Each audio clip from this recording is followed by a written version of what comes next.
నమస్కారం. నేను ఈరోజు రైల్వే గురించి చెప్పబోతున్నాను. రైల్వేకి సంబంధించిన 6th చాప్టర్‌కి సంబంధించిన మొత్తం చెప్పబోతున్నాను.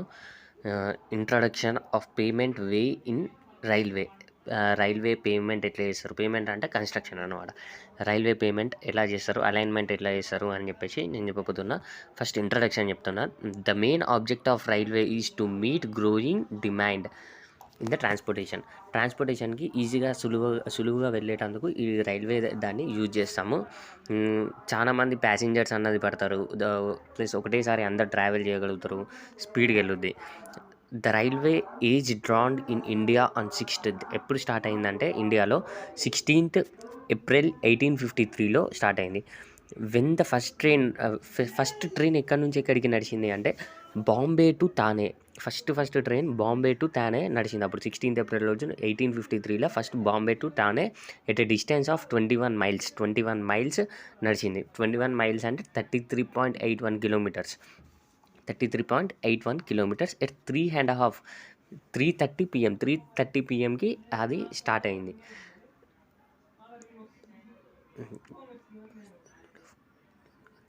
ద ట్రైన్ కన్సిస్టింగ్ ఆఫ్ ఆ ట్రైన్కి 14 క్యారేజెస్ ఉన్నాయి అండ్ హ్యాండిల్డ్ బై 3 లోకోమోటివ్స్ అంటే ముగ్గురు పైలట్స్. అంటే లోకోమోటివ్స్ అంటే డ్రైవర్స్, ముగ్గురు డ్రైవర్లు. 14 క్యారేజెస్ అంటే డబ్బాలు అన్నమాట.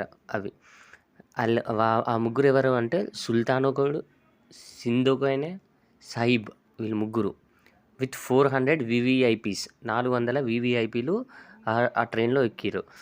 నెక్స్ట్ జర్నీ ఎంత టైం పట్టిందంటే ఆ 21 మైల్స్ అంటే 33.81 కిలోమీటర్స్కి 75 minutes పట్టింది. ఇది introduction of railway. First railway Mumbai to Thane 16th April 1853. 33.81 kilometres, 21 miles నడిచింది. 14 క్యారేజెస్ ఉన్నాయి దానికి. 3 లోకోమోటివ్స్ ఉన్నాయి. ముగ్గురు లోకోమోటివ్స్ అంటే డ్రైవర్స్. లోకోమోటివ్స్ అంటారు మనం. 400 VVIPలు, 400 VVIPలు అందులో జర్నీ చేశారు. ఆ ట్రావెల్ ఎంత అంటే 75 minutes చేశారు ఫస్ట్ రైల్వే అప్పుడు. మళ్ళీ మనకి డివైడ్ చేశారు. ఇండియా అనేది వాస్ట్ కంట్రీ కదా. అంటే వాస్ట్ అంటే చాలా పెద్ద కంట్రీ కాబట్టి ఇందులో డివైడ్ చేశారు. సెంట్రల్ అని చెప్పేసి అలా. అప్పుడు ఫస్ట్ 7 zones ఉండే. ఇప్పుడు మెల్లమెల్లగా దాన్ని ఇంప్రూవ్ చేసి దాదాపు 18 zones అయినాయి. ఫస్ట్లో 7 to 12 zones ఉండే. ఇప్పుడు దాన్ని ఇంప్లిమెంట్ చేసి 18 zones చేశారు. ఫస్ట్ సెంట్రల్ రైల్వే జోన్స్ వచ్చేసి నేమ్స్. సెంట్రల్ రైల్వే మనం ఏమంటాం అబ్రివేట్ సిఆర్ అని అంటాం. ఇప్పుడు మనం రైల్వే స్టేషన్లో పోయేటప్పుడు అక్కడ స్తంభాలు ఇప్పుడు SCR అని ఉంటుంది, సౌత్ సెంట్రల్ రైల్వే అన్నట్టు. రైల్వేలో ఎక్కేటప్పుడు అక్కడ మనకు సైడ్లో కనబడుతుంది SCR, సౌత్ సెంట్రల్ రైల్వే అని. అలా ఆ జోన్లు ఇవన్నీ. సెంట్రల్ రైల్వేకి హెడ్ క్వార్టర్స్ వచ్చేసి ముంబై, దాన్ని సిఆర్ అని అంటాం. నెక్స్ట్ ఈస్ట్ సైడ్లో ఈస్టర్న్ రైల్వే, దానికి ఏంటి Kolkata head office. Next northern railway NR, దానికి New Delhi. North eastern railway Gorakhpur, NER అంటాం దాన్ని. North eastern frontier railway NFR Guwahati. Next southern railway అంటే ఇక్కడ చెన్నై మొత్తం సదరన్ రైల్వేస్. సౌత్ సెంట్రల్ రైల్వేకి హెడ్ ఆఫీస్ ఇక్కడ సికింద్రాబాద్ మనదే. నెక్స్ట్ సౌత్ ఈస్టర్న్ రైల్వేకి కోల్కత్తా. నెక్స్ట్ వెస్టర్న్ రైల్వేకి ముంబై. నెక్స్ట్ ఈస్ట్ సెంట్రల్ రైల్వేకి ECR అంటారు దాన్ని, Hajipur. Next east coastal రైల్వేకి ECOR Bhubaneswar. North central రైల్వేకి NCR అలహాబాద్. నార్త్ వెస్టర్న్ రైల్వేకి NWR జైపూర్. సౌత్ వెస్టర్న్ రైల్వేకి హుబ్బీ.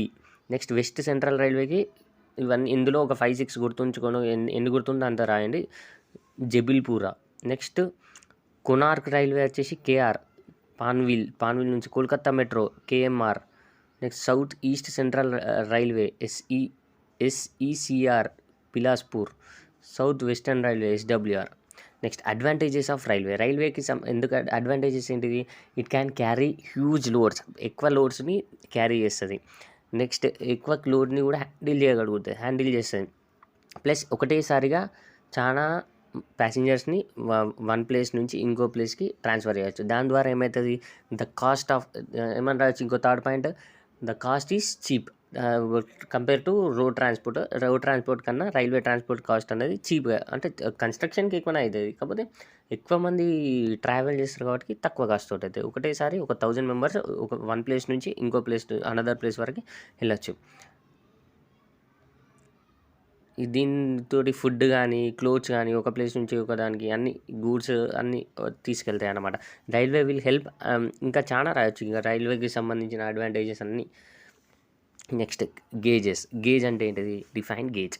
Gauges and classifications of gauges, types of gauges. Next classification. Gauge అంటే ఇది the clear horizontal distance between two inner faces of rail near the heads formed by the railway track is known as gauge. ఏం లేదు, the clear horizontal distance between the two inner face of rail near their heads forming the railway track is known as gauge. అంటే gauge అంటే రెండు rails ఉంటాయి కదండి, rails పట్టాలు, అటో పట్ట ఇటో పట్ట, ఆ రెండిటి మధ్యలో ఉండే గ్యాప్నే గేజ్ అని అంటారు. పైన చూసుకోవాలి, కింద కాదు, పైన చూసుకోవాలి. దాన్ని ఆ రెండింటి మధ్యలో ఉండే గ్యాప్, హారిజంటల్ గ్యాప్ ఉంటుంది చూడండి, దాన్ని గేజ్ అంటారు. ఆ గేజెస్ అనేవి 4 టైప్స్ ఉంటాయి. Broad gauge, metre gauge, narrow gauge, light gauge. Broad gauge అంటే 1.676 మీటర్స్ ఉంటుంది దాని విడ్త్ వచ్చేసి. మీటర్ గేజ్ వచ్చేసి మీటర్ ఉంటుంది, ఒక 1 మీటర్ ఉంటుంది. నెక్స్ట్ నారో గేజ్ వచ్చేసి 0.762 మీటర్స్ ఉంటుంది. లైట్ గేజ్ వచ్చేసి 0.610 మీటర్స్ ఉంటాయి. ఇవి గుర్తుంచుకోండి. బ్రాడ్ గేజ్ అంటే మీటర్ కన్నా ఎక్కువ ఉంటుంది, 1.676 మీటర్ అంటే కరెక్ట్ మీటర్ ఉంటుంది. నారో గేజ్ అంటే 0.76, లైట్ గేజ్ అంటే 0.61. ఇవి 4 types of gauges. Narrow gauge, metre gauge, broad gauge ఇవి గుర్తుంటాయి. లైట్ గేజ్ ఒకటి గుర్తుంటుంది, లైట్ గేజ్ ఒకటి 0.61 గుర్తుంచుకోండి. నెక్స్ట్ ఇందులో ఇంకా ఈ ఫిగర్లో చూస్తే మీకు ఇంకా క్లియర్గా అర్థమై ఉంది. ఇండియన్ స్టాండర్డ్ గేజ్లా బ్రాడ్ గేజ్ అనేది మనం ఎక్కువ యూజ్ చేస్తాం. దీనిది ఎంత ఉంటుంది అంటే ఇండియాకి సంబంధించి 1.483 ఉంటుంది ఇండియాలో.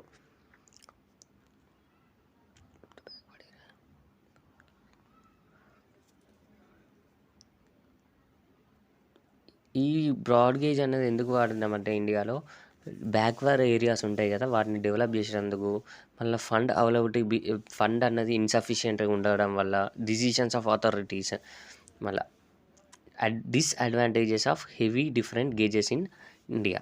హ్యావింగ్ డిఫరెంట్ గేజెస్, ఇండియాలో డిఫరెంట్ గేజెస్ ఎందుకు ఉన్నాయని, వాటి డిసడ్వాంటేజెస్ ఏంటి అని చెప్పేసి చెప్తాను. డిఫికల్టీ ఇన్ లోడింగ్ అండ్ లోడింగ్కి డిఫికల్ట్ అవుతుంది. ఫర్ పార్సెల్స్ కానీ వాటికి passengers have to face lot of inconvenience, delay అయిపోతుంది. ఇప్పుడు ఒకటే గేజ్లు ఉందనుకోండి, చక్కగా వెళ్ళిపోతుంది. మధ్యలో వేరే గేజెస్ ఉన్నాయనుకోండి, దాంతో ఇంటరాక్షన్ అవుతుంది. అది లార్జ్ స్టోరేజ్కి ఇబ్బంది అయిపోతుంది. Insufficient uses of rolling stocks ఉంచుకోవడము, మిలిటరీ వాళ్ళకి అక్కడ నుంచి ఇక్కడికి వచ్చేటందుకు ఇబ్బంది అయిపోతుంది. Next component parts of permanent way and their functions. ఏం permanent ways and their functions. మళ్ళీ రోడ్లకు పోకుండా లాస్ట్ 6th చాప్టర్ కాబట్టి permanent ways and their functions అన్నప్పుడు కాంపోనెంట్ పార్ట్స్, ఇది రైల్వేకి సంబంధించింది. దాన్ని పేమెంట్ ఎట్లా చేస్తారని. Permanent way, the combination of rails fixed on sleeper and resting on ballast and formation formed a railway track is known as permanent way. అర్థమైందా? ఏదైతే ఇప్పుడు బల్లాస్టర్స్ ఉంటాయి. బల్లాస్టర్లు అంటే ఏంటి? రైల్వేలో మీరు కింద చూస్తారు కదా, లోడ్ పడేటప్పుడు కింద ఏమేమి ఉంటాయి? బల్లాస్ట్ అంటే బండలు ఉంటాయి. స్లీపర్స్ అంటే ఇప్పుడు నేను ఫిగర్లో ఇవ్వబడుతున్నాయి చూడండి, ఇవి స్లీపర్స్. నెక్స్ట్ రైల్స్ అంటే పట్టాలు ఉంటాయి. ఇవి అలైన్మెంట్ ఎట్లా చేస్తారనమాట, అది పేమెంట్ అనమాట. దాని అలైన్మెంట్ ఎట్లా చేస్తారు? ఫస్ట్ ఫార్మేషన్స్ అప్గ్రేడ్, తర్వాత బలాస్ట్ ఉంటుంది, దాని తర్వాత స్లీపర్స్ వేస్తారు, దానిపైన రైల్స్ వేస్తారు. రైల్స్ వేసిన తర్వాత గుడ్ రైల్. అసలు గుడ్ రైల్ అంటే ఏంటిది? గుడ్ రైల్ అంటే rail on a track can be consider as a steel girder are made of high carbon steel to carry axial loads and to be విస్టెడ్ wear and tear కాకుండా చాలా స్టాండర్డ్గా ఉండేటందుకు వీటిని స్టాండర్డ్గా ఉండి దాని మీద లోడ్ అన్నది ఎక్కువ కెపాసిటీ వేయగలిగిన వాటిని గుడ్ రైల్స్ అని అంటారు. Next functions of good rail. దీని ఫంక్షన్స్ ఏంటి? To transmit the load for rail అంటే తెలిసి పట్టా ఫంక్షన్స్. దాని ఫంక్షన్ ఏంటిది? లోడ్ అన్నది ఎక్కువ కావాలి. రోలింగ్ స్టాక్స్ అన్నది మంచిగా స్లీపర్స్కి పర్ఫెక్ట్గా ఉండేలా చూడాలి. ఇట్ ప్రొవైడ్ హార్డ్ ఉండాలి, ప్లస్ అది స్మూత్గా ఉండాలి. స్మూత్గా వెళ్ళిపోయాలి అంటే స్మూత్గా ఉండాలి. రఫ్గా ఉండాలి అనుకోని ట్రైన్కి డిస్టర్బ్ అవుతుంది. యూనిఫామ్ సర్ఫేస్ అన్నది యూనిఫామ్ ఉండాలి. ఎందుకు వీల్స్ అనేది స్పీడ్గా రోల్ అయ్యేటందుకు మంచిగా ఉండాలి. To give minimum wear of rail materials. Next వచ్చేసి రిక్రూట్మెంట్ ఆఫ్ ఏ గుడ్ రైల్కి కావాల్సిన ఏంటి, గుడ్ రైల్కి ఏమేమి ఉండాలి. They should possess proper combination of steel. The vertical sufficiency should be higher. High to transmit the loads to the sleeper. The rail should be capable of withstanding lateral forces. Next, types of rails వచ్చేసి 3 types ఉంటాయి. ఇది బాగా గుర్తుంచుకోండి. ఇది 3 types rails. 5 marks అడుగుతాడు. వీటి diagrams కూడా వేయాలి. మీకు డయాగ్రామ్స్ కూడా మీకు ఇందులో చూపెడుతున్నాను. First one double head rails, DH rails. Second one bull headed rails, double headed, flat footed. Double head bull headed, flat footed. Double head bull headed, flat footed. ఇవి మీకు ఈజీగా గుర్తుండాలంటే డిహెచ్, బిహెచ్, ఎఫ్ఎఫ్ అవి గుర్తుంచుకోండి. Double headed, bull headed, flat footed. Double headed అంటే ఇలా ఉంటుంది. Next double headed railway ఇలా ఉంటుంది. నెక్స్ట్ ఏంటి, ఫ్లాట్ ఫోటెడ్ ఇలా ఉంటుంది. బుల్ హెడెడ్ అంటే ఇలా ఉంటుంది. ఫ్లాట్ ఫోటెడ్ అంటే కింద మొత్తం ఫ్లాట్ ఉంటుంది. Rail joints. ఈ రైల్ జాయింట్స్ ఏంటంటే ఇప్పుడు మీకు ఈ ఫిగర్లో మీకు క్లియర్గా తెలుస్తుంది. ఒక పట్టాకి ఇంకో పట్టాకి ఉండే మధ్యలో చిన్న గ్యాప్ ఉంటుంది కదా, అంతా ఒకటే, అంత పెద్దగా ఉండదు కదా.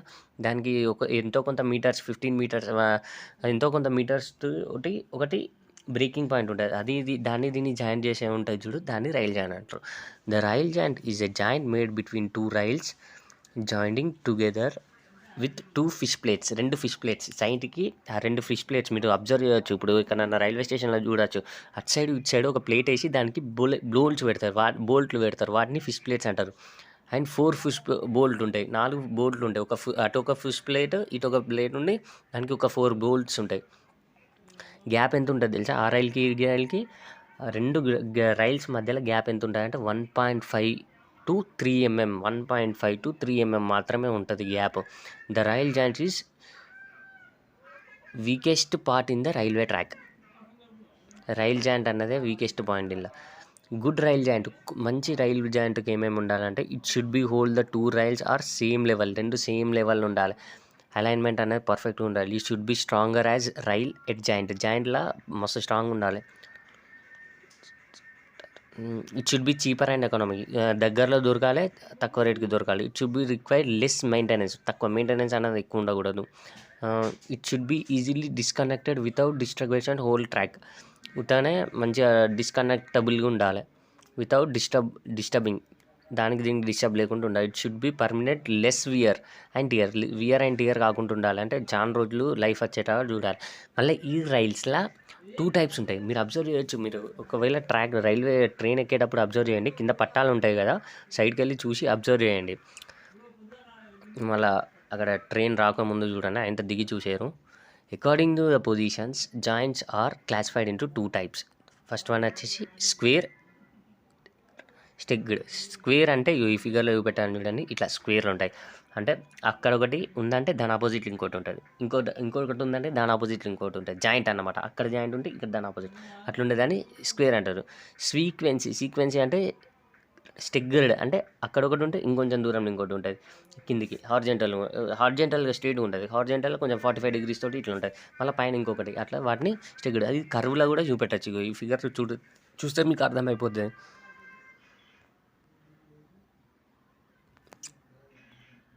ఇది square joints. According to the position of joints are classified into 2. Square అది అకార్డింగ్ టు ద పొజిషన్స్లో స్క్వేర్ ఒకటి, stretched position. Next according to the position of sleeper position బట్టి అయితే సపోర్టింగ్ జాయింట్స్. ఈ ఫిగర్లో కూడా క్లియర్గా కనబడుతుంది, తెలుస్తుంది. సపోర్టింగ్ జాయింట్ అంటే మధ్యలో స్లీపర్ అనేది సపోర్ట్ ఉంటుంది ఆ రైల్కి ఈ రైల్కి. సస్పెండర్ జాయింట్ అంటే 2 స్లీపర్ల మధ్యలో అటొక స్లీపర్ ఉంటుంది, ఇటొక స్లీపర్ ఉంటుంది, మధ్యలో స్లీపర్ ఉంటుంది ఇక. నెక్స్ట్ బ్రిడ్జ్ జాయింట్ అంటే ఆ స్లీపర్కి ఈ స్లీపర్కి మధ్యలో ఒక బ్రిడ్జ్ అనేది ఏర్పాటు చేస్తారు, చిన్నగా బ్రిడ్జ్ లాంటివి. అంటే బ్రిడ్జ్ అంటే ఒక చిన్నగా అలా మన ఐరన్ రాడ్ తోటి ఉంటుంది ఇది. నెక్స్ట్ ఫిష్ ప్లేట్స్ అంటే ఆల్రెడీ చెప్పిన మీకు. రైల్వే ఒక 2 రైళ్ళు కలవాలి అంటే ఆ 2 రైళ్ళని జాయింట్ చేసేటందుకు అటొక ప్లేట్ ఇటొక ప్లేట్ పెట్టి చేస్తారు. వాటికి అటో ప్లేట్ ఇటు ప్లేట్ పెట్టేదాన్ని ఫిష్ ప్లేట్ అని అంటారు. వాటికి బోల్ట్స్ ఉంటాయి చూడండి, ఆ బోల్ట్లని ఫిష్ బోల్ట్ అని అంటారు. నెక్స్ట్ స్పైక్స్ అంటే ఇప్పుడు మనం స్లీపర్స్కి రైల్కి జాయిన్ చేసేటప్పుడు స్పైక్ ఉంటుంది.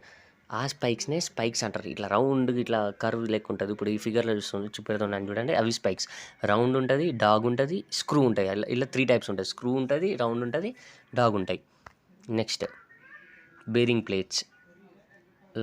లక్స్ అంటే కూడా మీరు చూడొచ్చు, మెటల్ స్లీపర్కి వాటికి వీటికి జాయిన్ చేసేది. క్లిప్స్. ఈ ఫిగర్లో మీకు క్లియర్గా తెలిసిపోతుంది రైలు క్లిప్ అంటే ఏంటిది, బాలాస్ట్ అంటే ఏంటి, ఇన్సర్ట్, పిఎస్సి స్లీపర్. స్లీపర్ అంటే ఏంటిది? స్లీపర్ అంటే ఇప్పుడు ఏదైతే రైలు ఉంటుంది చూడండి, రైలుకి హార్జెంటల్ మెంబర్స్ ఉంటాయి. ఇలా ఒక్కొక్క కాడ ఒక్కొక్కలా ఉంటాయి. ఒక్కొక్క కాడ వుడ్ది ఉంటుంది. మనం ఎక్కువ యూజ్ చేసేది ఏంటంటే ఏ స్లీపర్ సిమెంట్ కాంక్రీట్ది అవి చూస్తాం మనం ఎక్కువ.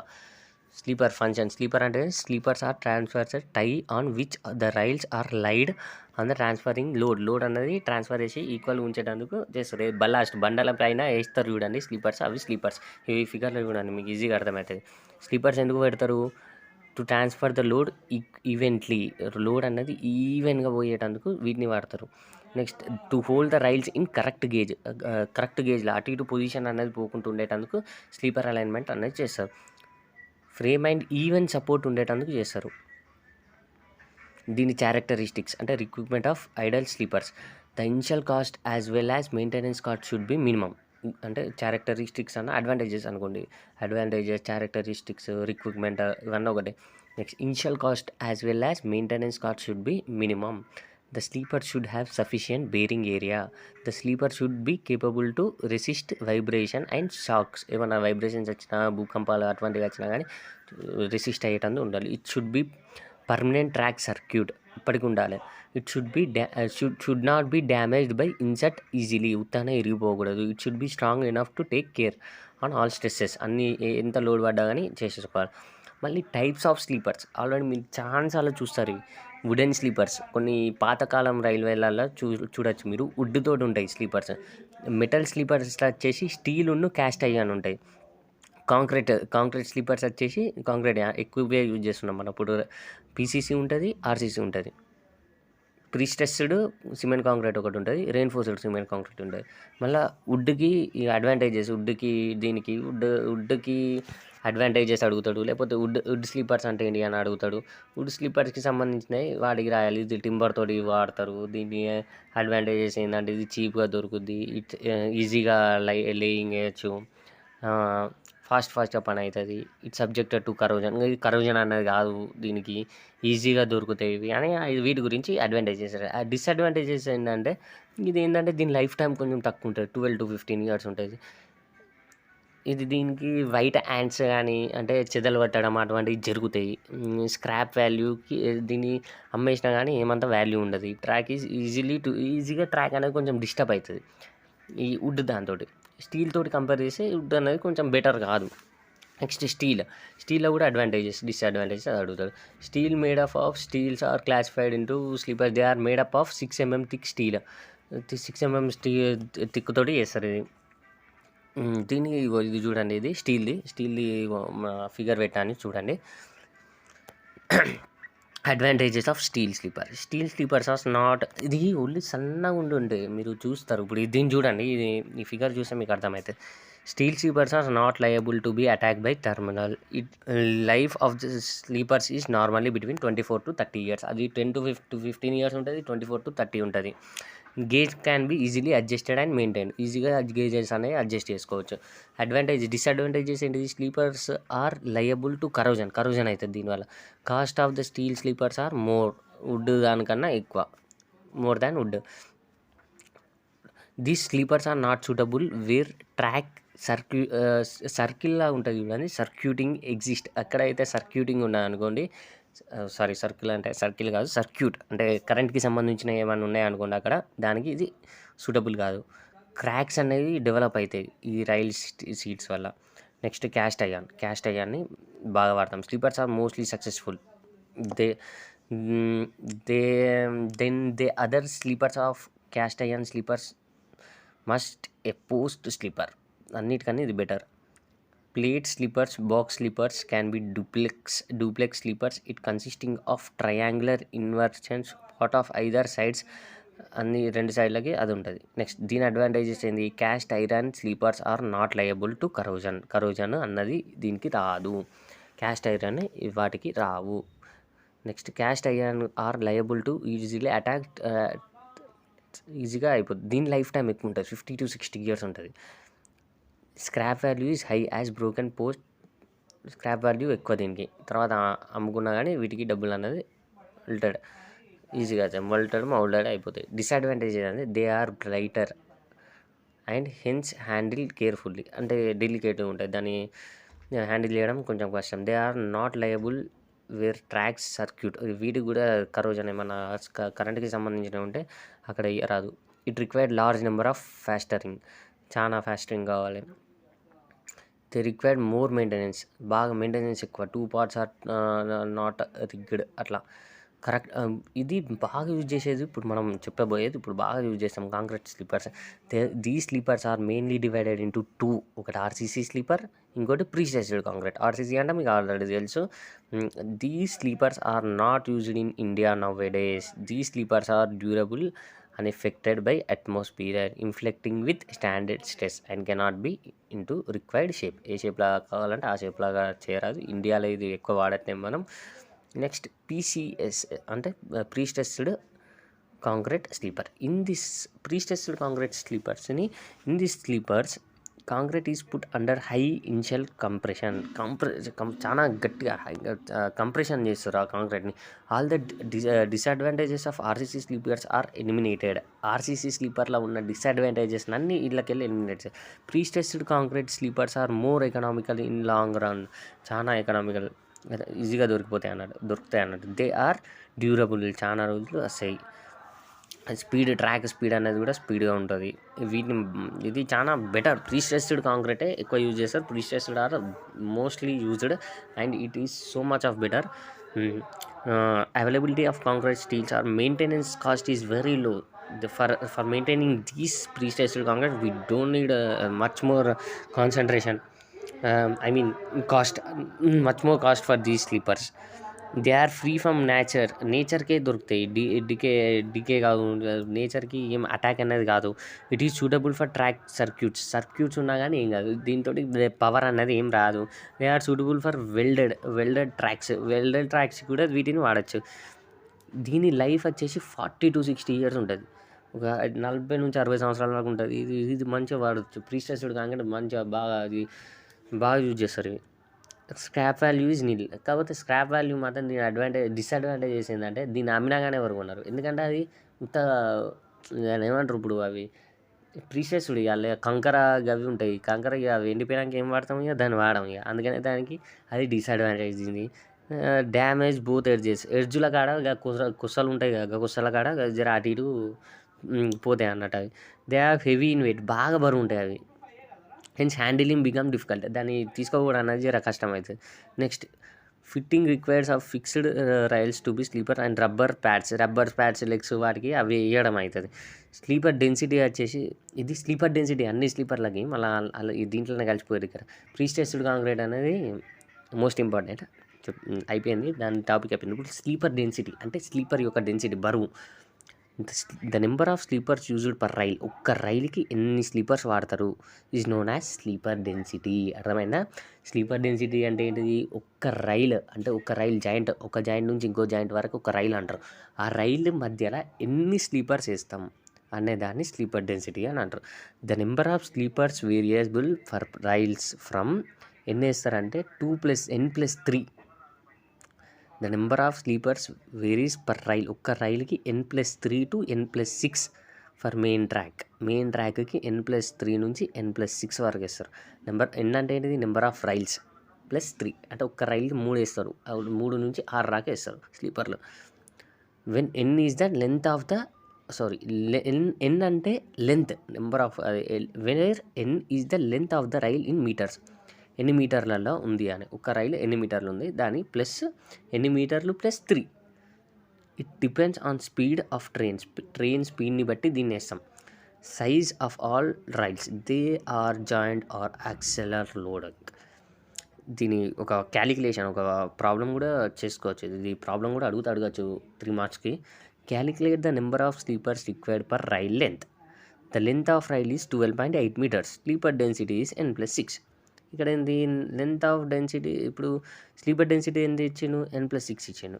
ఈజ్ ఈక్వల్ టు ఇప్పుడు n is equal to 12.8. Sleepers ఎంత, డెన్సిటీ ఎంత 6, సో 18.8 అంటే 8. నెంబర్ ఆఫ్ స్లీపర్స్, ఇప్పుడు ఎన్ని స్లీపర్స్ పడతాయి, 19 పడతాయి. అర్థమైనా, n+6 అని డెన్సిటీ వాడే ఇచ్చిండు, n వాల్యూ కూడా ఆడే ఇచ్చిండు, లెంత్ ఆఫ్ రైల్ ఆడే ఇచ్చిండు. దాని రెండు కలిపితే స్లీపర్స్ వచ్చేసాయి. నెంబర్ ఆఫ్ స్లీపర్ రిక్వైర్డ్ అంటే 18.8, అంటే 18.8 అంటే 19 sleepers.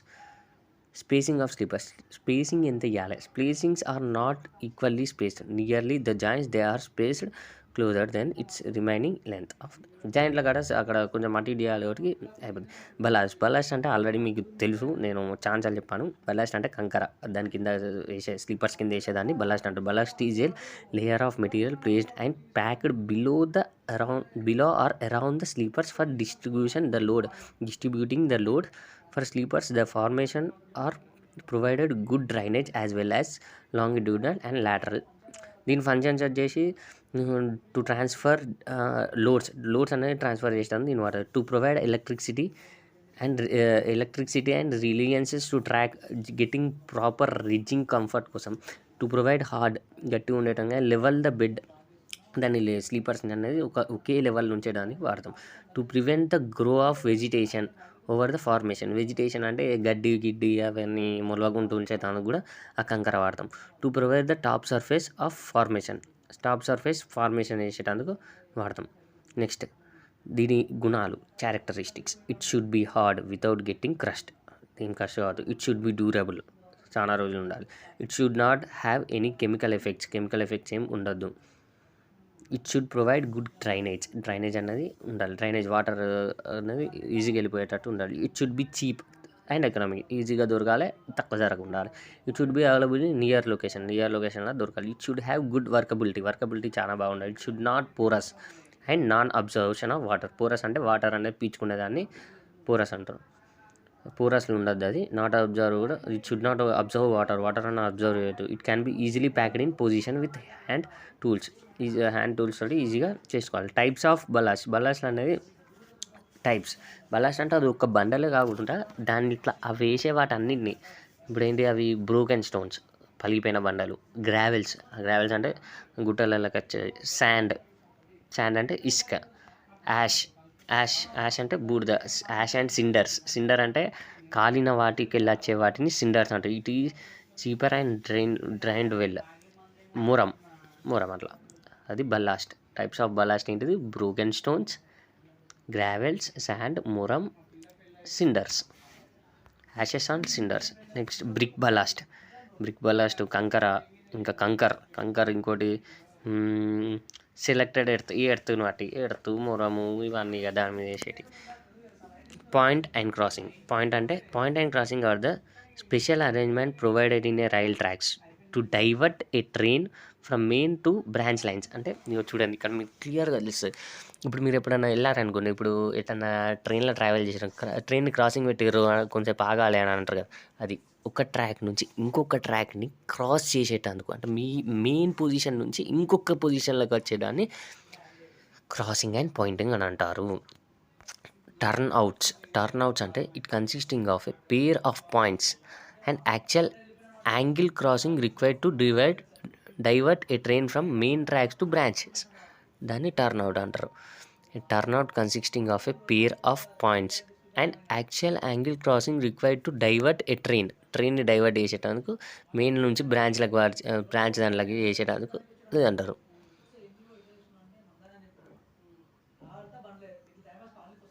Types of turn outs చూడండి. Left hand turn out, right hand turn out అంటే అర్థమైందా, ఒక ట్రైన్ని మెయిన్ ట్రాక్ నుంచి ఇంకో ట్రాక్లో టర్న్ చేయాలి. కరువు షేప్లో పోతే కదా ఇట్లా సర్క్యులర్లా ఇటు లెఫ్ట్ సైడ్ పోతేనేమో left hand turn out, right side పోతేనేమో right hand turn out.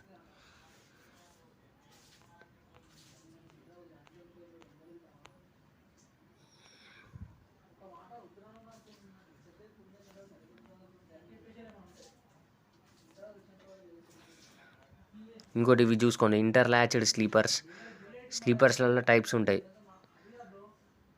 Inner straight,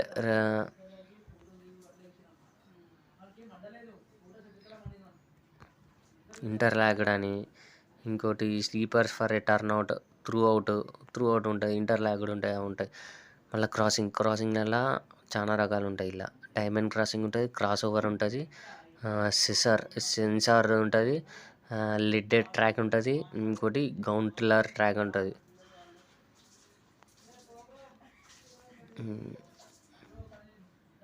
మళ్ళీ క్రీప్ అంటే ఏంటిది అని అడుగుతాడు. Check rail, tough line, spell ride. These are the important questions and answers in 6th chapter. So ఇవి చదువుకుంటే మీరు ఖచ్చితంగా మంచి మార్కులు వస్తాయని కోరుకుంటున్నా. Hope you understand. Thank you for watching.